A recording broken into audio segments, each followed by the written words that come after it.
자, 안녕하세요. 반갑습니다. 2022년 10월 28일 주식 정리해드리는 주정남. 오늘도 시장 정리부터 먼저 시작해보도록 하겠습니다. 일단 뉴욕 증시는 페드의 속도 조절 기대감이 지속되면서 미국의 국채 금리가 하락한 영향으로 상승 마감하였습니다.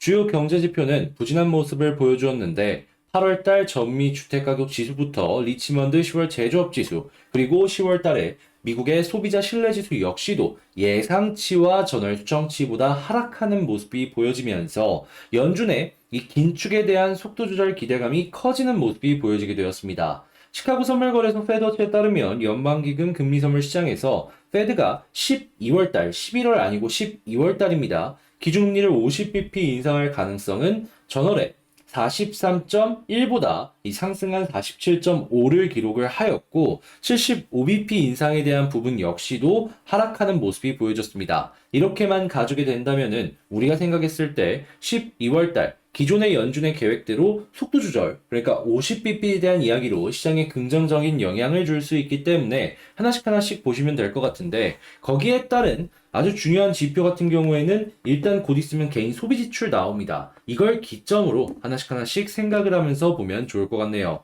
주요 기업들의 실적은 대체로 양호한 모습이 보여졌지만 다만 장 마감 이후에 발표가 되었 이 마이크로소프트의 실적은 양호한 반면 구글을 운영하는 알파벳의 실적은 부진한 모습이 보여줬기 때문에 일단 기술주들 같은 경우에는 약간 이렇게 갈리는 느낌들이 보여진다. 이렇게 생각을 하시면서 살펴보시면 되겠습니다. 자, 국제유가는 WTI 기준 85.32달러로 플러스 0.87% 상승 마감하였고 채권은 강세, 달러는 약세, 금 가격은 상승 마감하였습니다. 자, 그럼 뉴스들 하나씩 살펴보도록 할게요. 자, 일단 제가 말씀드렸던 지수들 같은 지표들 같은 경우에는 전체적으로 좋지 못한 모습들이 보여졌습니다. 특히나 긴축 같은 경우에는 꾸준하게 진행이 되려는 모습들이 보여지고 있다 보니까 이 주택 같은 대형 돈들이 필요한 제품들 같은 경우에는 큰 타격을 입을 수밖에 없는데 당연히 주택도 주택인데 내구재 같은 이 가격이 어느 정도 있는 자동차나 냉장고, TV 이런 쪽들도 타격을 받을 수밖에 없겠죠. 자, 그러다 보니 일단 내구재 관련 기업, 주택 관련 기업들 전부 다 조심을 하시면서 보셔야 될 필요가 있겠습니다. 자, 그런 다음에 제가 말씀드리는 이 연준 선호의 근원, 이 개인 소비 지출 가격 지수가 9월달 이제 곧 있으면 나올 예정인데 9월달 지표가 곧 있으면 나올 예정인데 일단은 급등할 것이다라고 예상이 되고 있습니다. 자, 그런데 이 개인 소비 지출이 예상보다 만약에 빠지는 모습을 보여주게 된다면 개인들의 소비가 점점 줄어든다, 지갑이 잠긴다, 기업들의 매출 역시 줄어든다, 이렇게 생각을 해보고 경기 침체가 보여진다라고 기억을 하면서 볼 수가 있기 때문에 이런 내용이 나오게 된다면 확실히 연준이 속도 조절을 하는 데 있어서 엄청 큰 영향을 줄 수 있겠다. 이렇게 생각할 수 있겠습니다. 하지만 이 가격 지수가 개인 소비 지출이 만약에 확 급락을 하는 모습이 보여지게 된다면 경기 침체가 예상보다 빠르게 다가왔네 라고 생각을 하면서 이건 또 악재라고 볼 수 있기 때문에 적정 수준 요거 생각을 하시면서 보셔야 될 것 같습니다. 그러니까 너무 하락도 안 좋고 딱 적정한 정도의 하락이 가장 베스트가 되지 않을까 이렇게 볼 수 있는 것이죠. 자, 그리고 지금 금리에 대한 상승은 어쨌든 이어갈 수밖에 없기 때문에 지금 부동산 같은 경우에는 안 좋은데 상업 부동산 역시도 이 부분에 대한 영향을 굉장히 극적으로 받고 있는 걸 확인을 할 수가 있고 지금 이 러시아발 리스크는 끝나지 않고 있기 때문에 계속돼서 이렇게 나오는 내용들이 시장의 물가에 영향을 줄 수밖에 없다라는 건 감안을 하시면서 살펴보시면 좋을 것 같습니다. 자, 그런데 여기서 우리가 생각해 볼 수 있는 거 한국에 이제 곧 있으면 겨울이잖아요. 그랬을 때 가스 가격은 안전한가? 자, 뉴스에선 나오지 않고 있지만 한국의 가스 이 수입량을 보면은 러시아산 아직도 많이 수입하고 있습니다. 자, 저렴한 가격으로 수입을 하는 이상 나쁘지 않다라고 생각을 할 수 있기 때문에 일단 가스 가격 같은 경우에는 지금 상황에서 현행 유지를 한다면 비교적 괜찮게 봐도 괜찮을 것 같습니다. 자, 그 다음으로 이제 리스크적인 부분을 조금 보자면, 이 시진핑 리스크, 이걸 볼 수 있는데, 여기에선 투자금의 일부가 한금으로 돌리고 있다라는 얘기를 하고 있는데, 솔직하게 얘기해서 해외 자본이 보았을 때 중국이나 한국이나 거기서 거깁니다. 중국에서 빠지면 한국에서도 빠질 가능성이 과거에는 계속 높았어요. 최근에는 미중 간의 갈등이 높기 때문에 약간 다르게 보는 시선도 없잖아 있긴 하지만 여전히 아시아는 하나의 카테고리로서 묶여가지고 움직이는 것도 계속해서 보여지고 있기 때문에 이러한 부분은 솔직하게 얘기해서 그렇게 좋다라고 보기에는 힘들다. 그래서 실질적으로 돈이 들어오는 모습이 확실하게 꾸준하게 보여주는 것이 아니라면은 일단은 좀 조심을 하시면서 보시는 게 저는 좋을 것 같습니다. 자, 그런 다음에 지금 금리가 계속해서 올라가다 보니까 한국의 시중은행들 같은 경우에는 돈을 많이 번다라고 하는데 1금융권 한정에서 생각을 해야 될 필요가 있다라고 생각을 합니다. 왜냐하면 지금 이 레고랜드발 사태 때문에 돈맥경화 이야기에 대기업도 사정권이다라고 이야기를 하고 있고, 그리고 구리나 양주 등의 몇몇 폭탄들도 있다라는 얘기들이 시중에 떠오르면서 1금융권은 괜찮지만, 다시 한번 말씀드리지만 여기는 괜찮지만 2금융권부터는 말들이 굉장히 많이 나오고 있습니다. 네, 저축은행이요. 그리고 우리가 보고 있는 이런 PF들 중에서도 폭탄들이 만약에 하나라도 터지기 시작을 한다? 그러면 그때는 뭐 대부업부터 시작을 해서 저축은행, 그리고 그 이외의 다양한 금융권에도 악영향을 줄 수밖에 없을 거예요. 정부에서 어떻게든 방어를 한다라고 하지만 이게 긴축의 기조에 완화한다? 우리 영국골 봤잖아요. 그 꼴 날 수 있습니다. 최후의 최후를 방어할 수 있는 이 원달러 수합 계약을 맺어놓은 게 있기 때문에 그때 가서는 일단 숨은 쉴 수는 있겠지만 일단 그런 상황이 온다라는 것 자체만으로도 이 증권시장에는 굉장히 큰 부담이 될 수밖에 없어요. 그렇게 이러한 부분들은 여러분들 꼭 감안을 하시면서 지금은 1금융권 말고는 정말 정말 조심해야 된다. 그리고 건설사들 역시도 조심을 해서 봐야 된다. 특히나 대우건설 같이 유동성이 그렇게 높지 않은 기업들, 부채 비율이 높은 기업들 같은 경우에는 리스크가 지금 정말 크다라고 볼 수밖에 없습니다. 자, 그리고 지금 뭐 한국 한전체에도 또 유찰됐다라고 하면서 고금리가 이제 완벽하게 보여지고 신용등급이 정말 높은 게 아니라면은 이 채권 역시도 이제 시장에서 유동성이 많이 낮아져가지고 헐값에 팔리거나 계속해서 안 팔리는 모습들이 보여지고 있는데 이런 건 국가기관 역시 마찬가지다라고 생각을 하시면 될 것 같고요. 이 부동산 같은 경우에는 아예 거래 가뭄까지 보여지게 되면서 장기화가 더욱더 이어질 것이다라는 걸 감안하면서 살펴봐야 되겠습니다. 자, 근데 이게 언제까지 이어질까라는 걸 생각을 해봐야 되는데 여러분들께 그냥 참고하실 수 있는 내용을 좀 말씀을 드리자면 일단 미국 같은 경우에는 원래 5.25까지 올릴 것이다라는 얘기가 내년 3월 기준으로 들려오다가 일단 속도 조절에 대한 이야기 때문에 5%까지 이야기가 나오고 있습니다. 자, 그랬을 때 과거 이창용 총재가 이야기한 걸 살펴보게 된다면 우리나라가 미국에 비해서 50bp 조금 낮춰서 유지할 생각을 갖고 있다. 이렇게 이야기한 게 있었거든요. 그래도 4.5까지 갈 겁니다.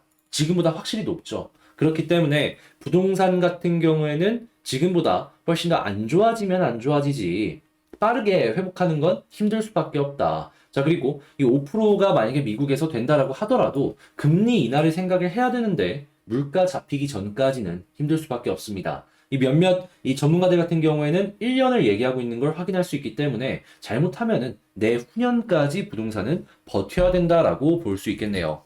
자, 쉽지 않지만 어쩔 수 없다. 있는 현실을 우리 한번 생각을 하면서 대응을 하자. 이렇게 말씀드릴 수가 있겠습니다. 자, 그런 다음에 지금 자동차 같은 경우에는 반도체 공급난이 조금씩 풀린다라는 얘기가 나오면서 GM의 3분기 순이익이 7% 증가했다라고 하는데 지금 나오는 얘기가 GM 같은 경우에도 이 목표가를 낮춰야 된다라는 내용들이 나오고 있죠. 한국 같은 경우에도 이제 반도체 수급난이 조금씩 해소가 되는 모습이 보여지게 될 것이고 그런 다음에는 실적이 조금씩 빠질 것 같은데 이런 거 감안하시면서 보시면 되겠고요. 자, 그래도 이 저렴한 여행이나 이런 곳의 수요는 여전하기 때문에 이 저렴한 이 항공사들 이런 쪽들 한번 보는 것도 괜찮을 것 같습니다.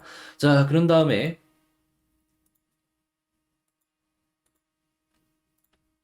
지금 이 미국 쪽에서 친환경 쪽으로 정책 취하는 거 있죠. 이러한 부분에 있어서는 이 약세장에서 그나마 좀 주목을 할 수 있는 부분이기 때문에 돈들이 굉장히 몰릴 것 같은데 여기는 뭐 수소도 있고 태양광도 있고 원전도 있으니 여기 수혜를 받는 기업들 특히나 미국에 만약에 공장을 갖고 있다라고 한다면 훨씬 더 괜찮게 생각할 수 있을 것 같고요. 독감 유행하는데 감기약 품절 대란 과거에 해열제 관련주라고 해가지고 주목을 받았던 기업들이 있습니다. 이런 쪽이랑 이 원료를 취급하는 상장 기업들이 있거든요. 그렇게 많진 않기 때문에 찾아보면 금방 찾을 수 있어서 이런 쪽도 한 번씩 보시면 좋을 것 같습니다.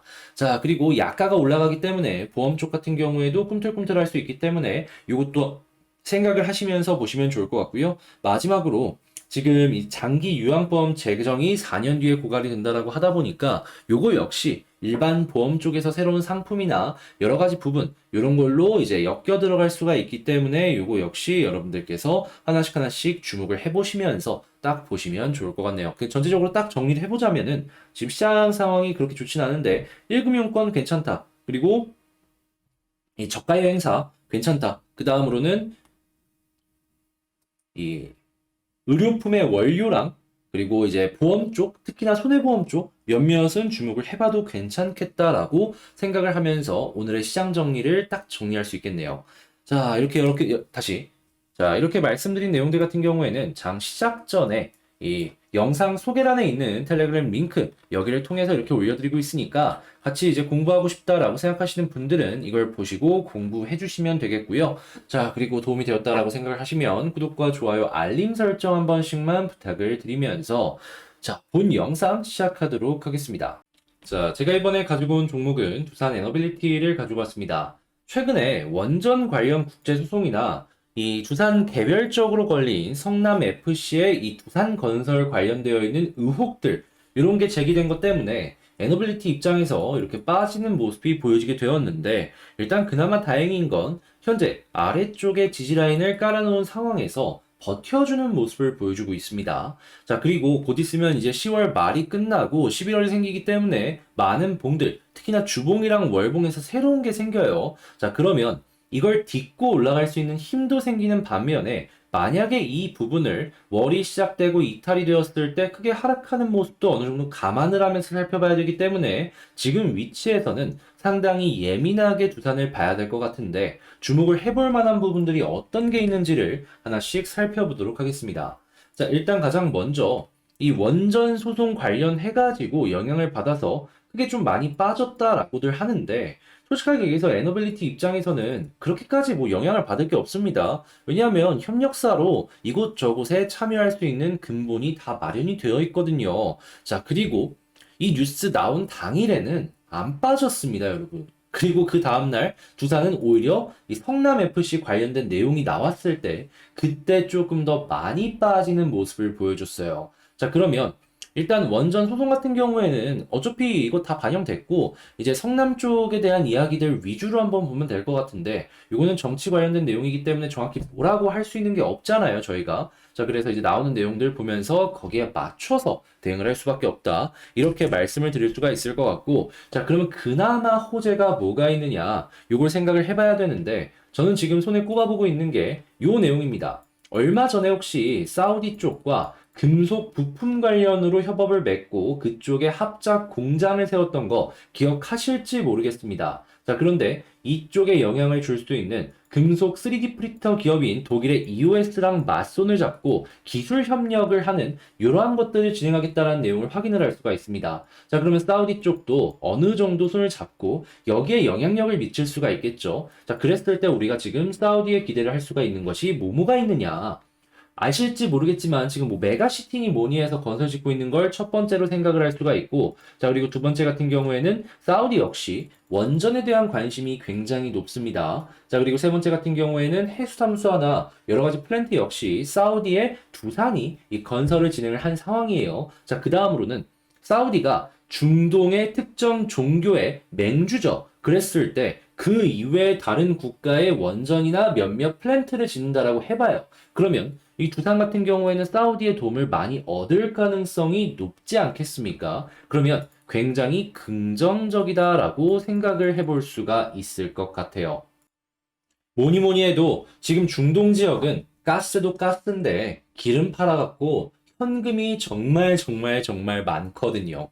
자, 이런 부분은 이 많은 공사로 연결할 수 있기 때문에 사업적인 부분, 사우디 얘기가 이제 메인으로 떠오르게 된다면 두산 입장에서는 큰 수혜를 받을 가능성이 높아지지 않을까 싶네요.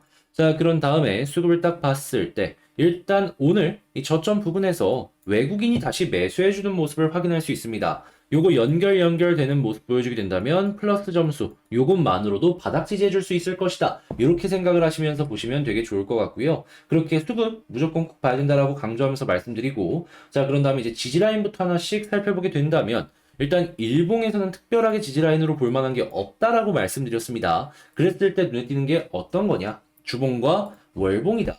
자, 그랬을 때 월봉의 60개월선과 주봉의 240주선이 아래에서 받쳐주는 모습을 보여주고 있잖아요. 자, 그러면 요 라인이 이제 곧 있으면 11월이 되면서 또 바뀌게 될 겁니다. 자, 그랬을 때 우리가 해야 되는 생각은 뭐냐면 제발 이 위쪽에서 홀딩 되어라. 횡보하면서 이탈되는 거 없이 차근차근 움직여줘라. 이렇게 하면은 여기서 횡보하잖아요. 위쪽에 있는 저항 점점 낮아지고 그러면 작은 힘으로도 추가적으로 빠르게 올라갈 수 있는 이 기반이 마련이 될 수 있습니다. 자, 그렇게 여기 꼭 지지를 해주는지 보시면서 이거 지지 되어주면 이제 그 다음에 상승을 노려보면 되는데, 자, 이제는 어떤 걸 봐야 되느냐. 제가 계속 강조드리죠. 이전에 11선 돌파를 못했을 땐 11선 돌파 후 21선까지 보셔라. 이번에는 11선 돌파하고 난 다음에 과거랑은 좀 달라졌기 때문에 이제는 21선 돌파까지는 무조건 봐야 된다. 자, 그리고 나서 21선 돌파가 되는 모습이 보여지게 된다면 현재 어떠한 그림이 떠오르게 되느냐. 자, 이거 혹시 아실지 모르겠지만 여기서 올라가는 모습 보여주면 쌍바닥 나오고요. 그런 다음에 21선 돌파 시 과거와 마찬가지로 이렇게 61선까지 한 번 더 올라가는 그림들을 기대를 해볼 수가 있습니다. 자, 그러면 현재 여기를 돌파 시 그 다음 목표는 61선을 생각해보면 되겠죠. 물론 61선까지 돌파를 하게 된다면 481선 부근까지 생각을 해보면 되는데, 요거는 계속 차트가 바뀌는 만큼 이건 또 다음에 생각을 하도록 하고 일단은 요 라인까지만 한번 봤으면 좋겠네요. 자, 그렇다면 현재 말씀드린 내용들을 가지고 총정리를 한번 해보자면 나오고 있는 뉴스는 약간 부정적인 부분들도 있지만 충분히 감안을 한다라고 하더라도 좋은 뉴스들 계속 나오고 있기 때문에 긍정적이다. 자, 그리고 두 번째 같은 경우에는 수급상으로 오늘같이 이렇게 음봉이 나오더라도 외국인의 매수세가 나왔는데 이게 이어진다? 그러면 이거는 매우 훌륭하다. 이것만으로도 충분히 바닥이 다져질 수가 있으니까 수급 꼭 보셔라. 자, 세 번째 같은 경우엔 차트를 놓고 봤을 때, 자, 주봉과 월봉 조금 있으면은 월이 바뀌기 때문에 새로운 것들이 생기는데, 현재 보여지는 지지라인, 이거 무조건 지켜야 된다. 안 되면은 진짜 그때부터는 머리 정말 아파진다. 자, 그 다음에 지지가 딱 되어줬다? 그러면 21선 돌파해주는 거, 이거 꼭 보고 21선 돌파 시 우선은 61선을 목표로 보자. 그 다음 돌파는 그 다음에 생각하고 일단은 여기까지만 보자라고 말씀을 드리면서 두산 에너빌리티 영상을 마치도록 하겠습니다.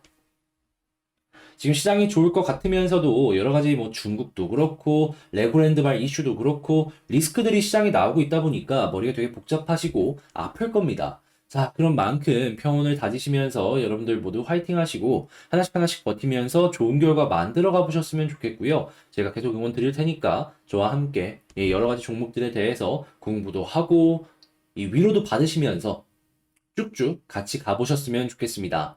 자, 여러분들 모두 힘내시길 바라며 오늘도 이제 좋은 하루 되셨으면 좋겠고요. 전 다음에 더 좋은 영상으로 다시 찾아뵙겠다 말씀드리며 구독, 좋아요 한 번씩만 부탁드리고 이상 주식 정리해드리는 주정남이었습니다. 영상 끝까지 시청해주셔서 감사합니다.